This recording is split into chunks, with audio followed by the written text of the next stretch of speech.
Welcome back, everyone, to another reaction video. Well, you know that I love to talk about accents and dialects and where they came from and even languages. I find it a fascinating topic, and I think it's a cool lens through which to view parts of history. What if I told you that Americans are the speakers of the real English accent? Now, I understand that there are many different American accents. There are tons of different English accents. I find English accents fascinating. The fact that you can go from one city to the next and the accent completely changes, even over a short area, I think that's really cool. And I got to experience a new one of those accents being in northern England and hearing the Geordie accent in Newcastle and hearing kind of the northwestern English accent in places like Carlisle. Fascinating. I love learning about that kind of stuff. But there's an argument that has been made that when the American Revolution happened, in the aftermath of independence, it was actually the English who changed their accent into what we hear today. Usually when people typically think of an English accent, we're thinking of what we call received pronunciation, which is kind of like when you think of an American accent, what I speak, which is kind of the, Ohio Midwestern kind of thing. That's typically what people kind of think of as the default American accent, even though everybody has different accents. So the same is true with English. And that's what this video is about today. It's when did Americans lose the British accent? But when I read the description, it says that people assume Americans developed a new accent after the Revolutionary War. The truth is actually the opposite. In this episode from this channel called History Helms, which has 7,000 subscribers right now, they're breaking down the linguistic split between the United States and Great Britain. I think both accents have developed since then, but I'm curious to see what they have to say on this topic. So I'll put the link down in the description. If you like what you see, subscribe, and maybe we can push them up over 10,000 subscribers today. Let's dive in. Maybe you've never thought of it this way, but colonial Americans spoke and behaved far closer to British than to American. Oh yeah, I mean, that's true in a sense. They identified themselves as British, but we should understand that for a large number of these colonial Americans, they had never set foot in Britain. And by Britain, we're talking about England, Wales, Scotland. That's the Isle of Great Britain. They're several generations removed, and so their identity is very, it's like if you grew up in Northeast Ohio and then you moved to Florida and you had kids and grandkids and great-grandkids, those great-grandkids are not going to think of themselves as Ohioans. They're going to think of themselves as Floridians. They were British subjects, but they were uniquely American British subjects. Many early Americans still considered themselves British in the colonial days, Yeah. Hence patriots versus loyalists. But when did the American brand actually start? When did we stop bowing, start shaking hands, and stop speaking British? Let's address a myth first. The American accent isn't some sort of new invention. It's actually an old one. In the 1700s, British English was not the Queen's English that we think of now. The British sounds, right?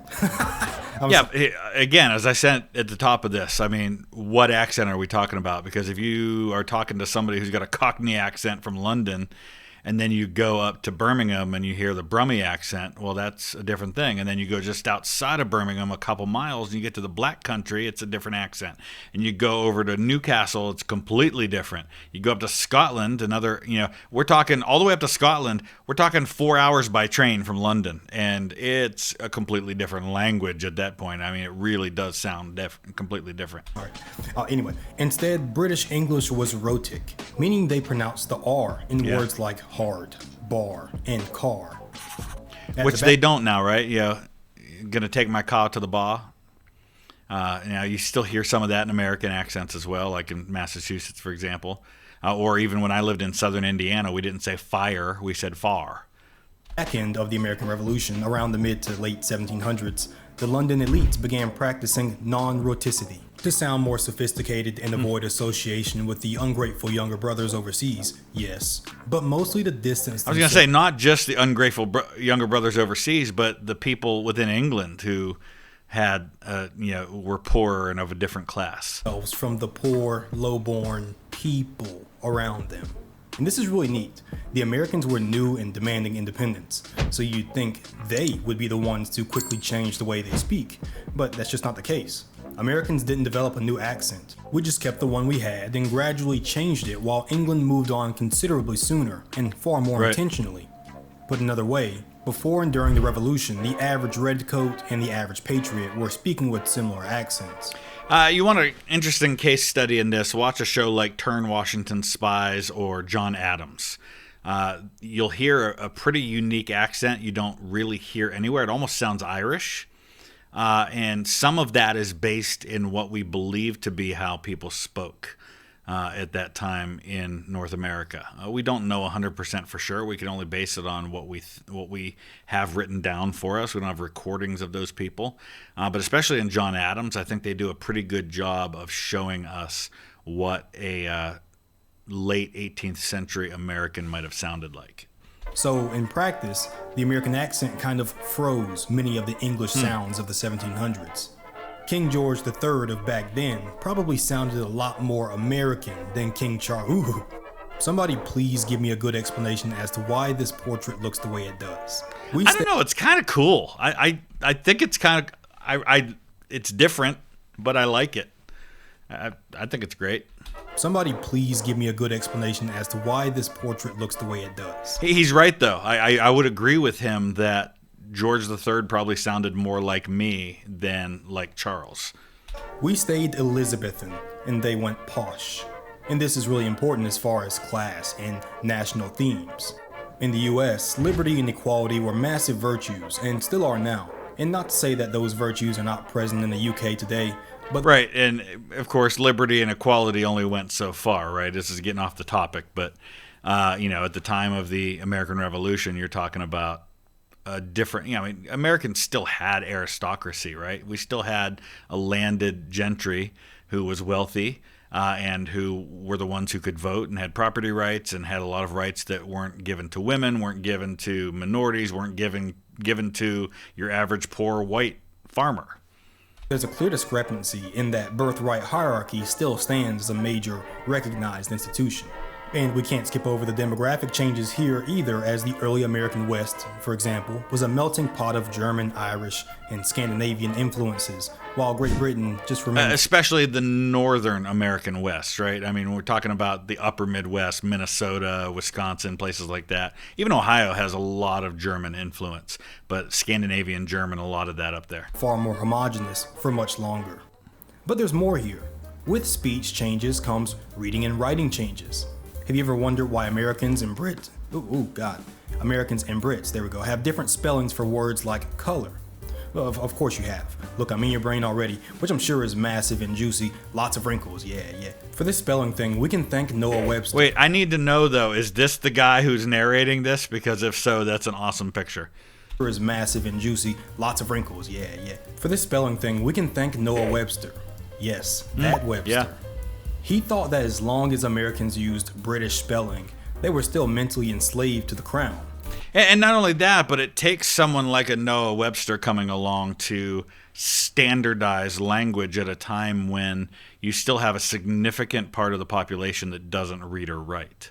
It's different things over time. Like the Bible became one of the ways that language got standardized for people in different places. Someone eventually comes along who helps make that happen. He wanted an American language that was as lean and efficient as the people. And many of his suggestions gained massive traction in the late 18th century and stuck around till today. He chopped the U out of honor. He flipped the RE in theater to theater. These seem perfectly normal to the average American nowadays.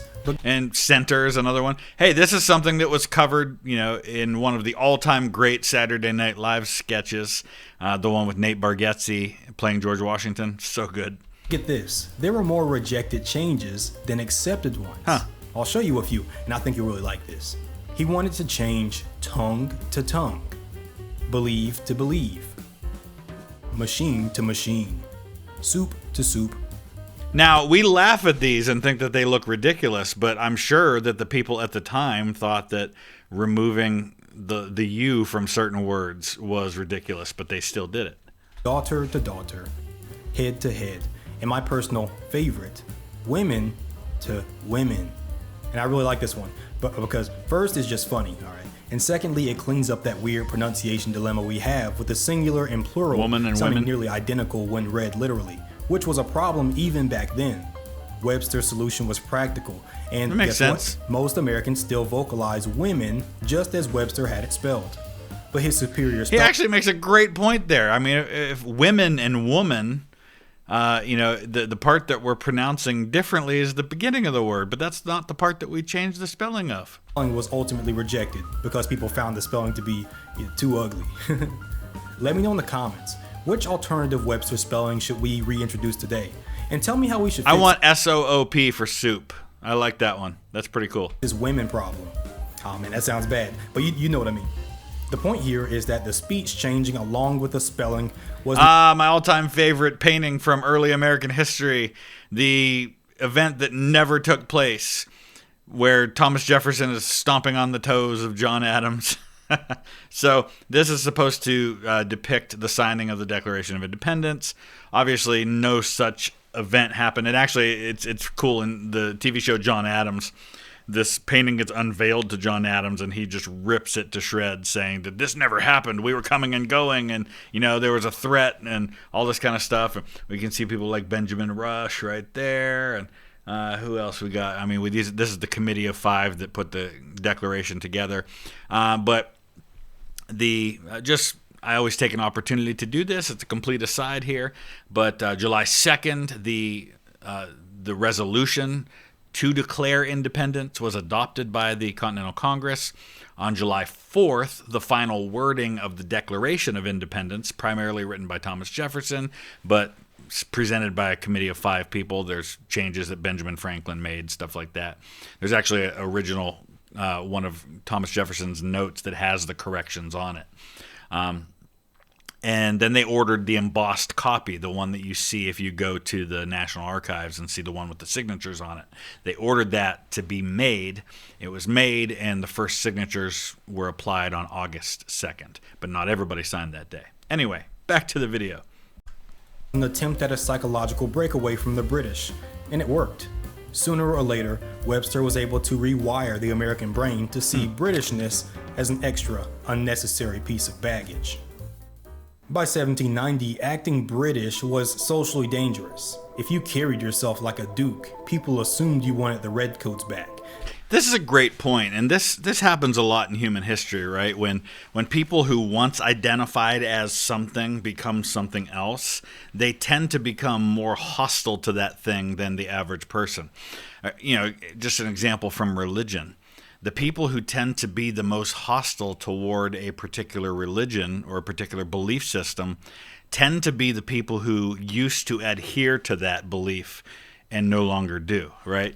So people who were formerly British who fought a war to break away from that system have kind of this knee-jerk backlash against it. Look at people like Alexander Hamilton, who many of his political opponents used that against him. They argued that he wanted us to be British in our system of government, and that was seen as a negative thing.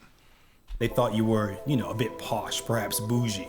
Being practical, common, maybe even a bit plain was valuable both for the theme of equality as well as distance from Brittany.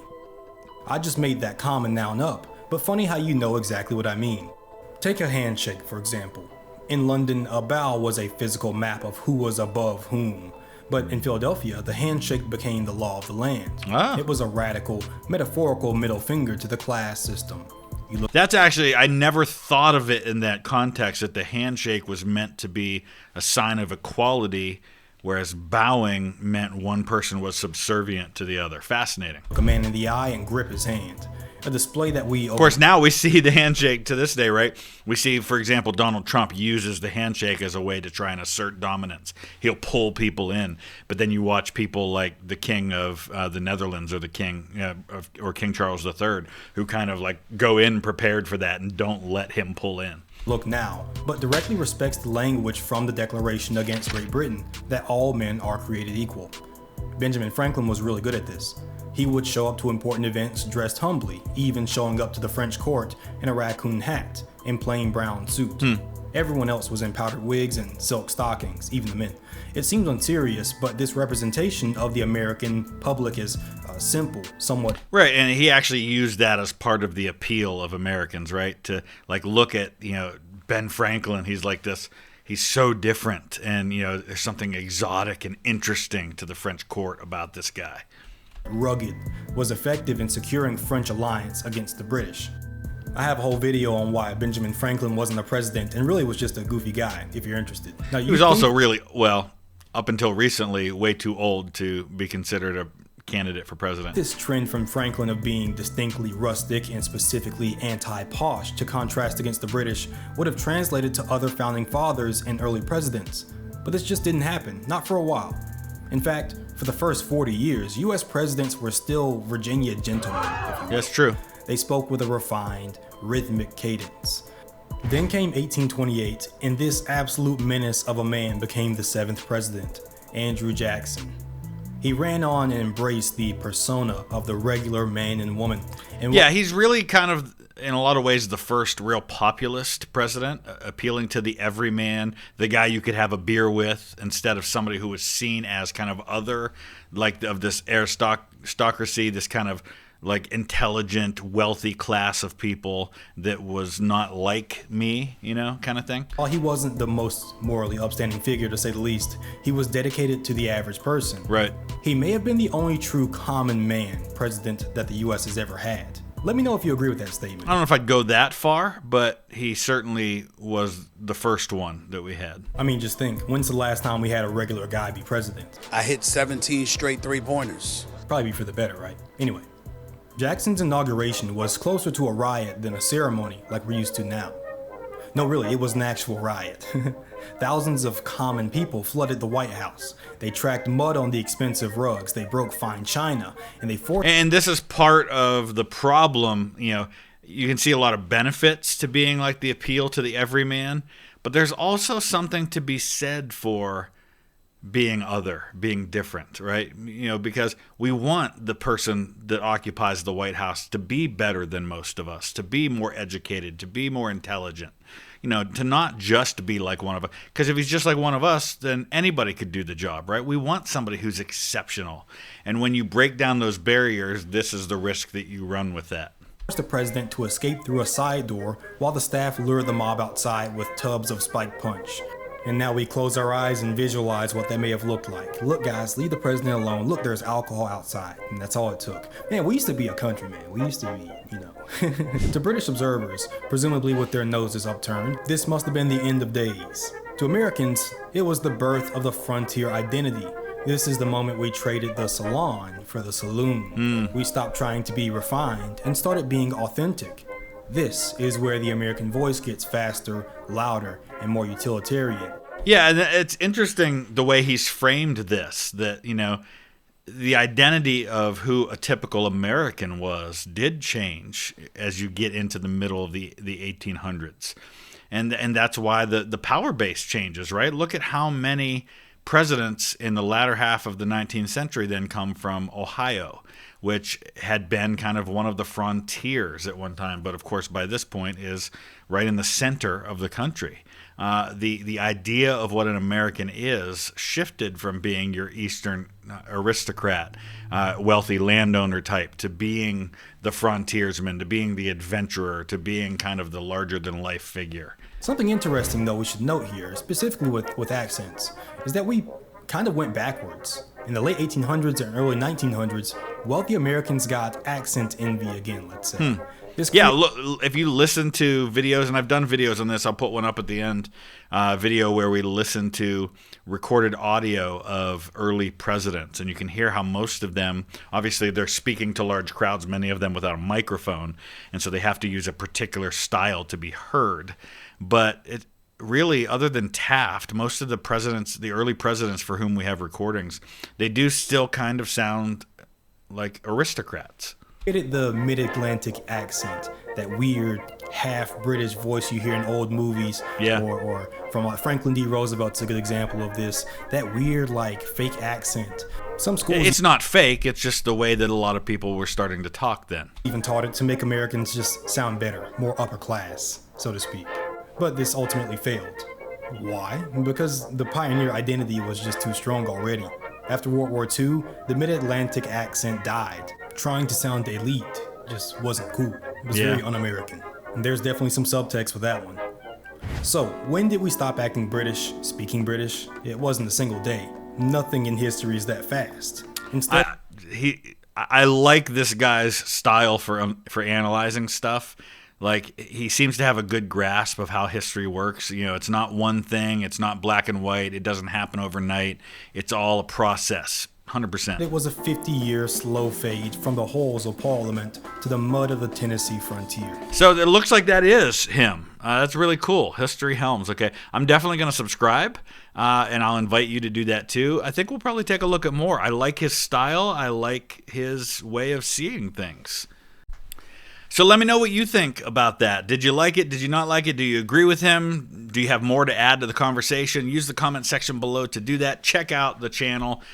His name is History Helms. I put the link down in the description. If you like it, subscribe. I'd love to see us push him up over 10,000 subscribers. That'd be really cool to be able to do that and encourage him to keep making content. This one came out about a week and a half ago. And if you want to dive more into this topic, I'll throw some videos on the screen where you can learn a little more about it. Thanks for watching.